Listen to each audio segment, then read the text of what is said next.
जी अस्सलाम वालेकुम। ये बुका वाले पत्तन से आगे अरब वाला रोड जो बहावल नगर वाला रोड है, यहाँ पे बहुत बड़े बड़े जो है ना रोड बिल्कुल नीचे से बड़ी बड़ी खाइयाँ और शगाफ पड़ गए हैं।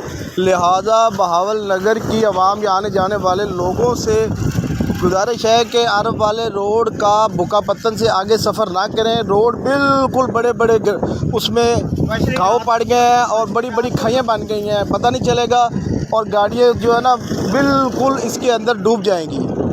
लिहाजा बहावल नगर की आवाम और अरब वाले की आवाम से अपील है कि सफ़र ना करें, बिल्कुल फैमिलियों के साथ बिल्कुल भी सफ़र ना करें। रोड में बहुत बड़े शगाफ पड़ गए हैं, बड़े बड़े।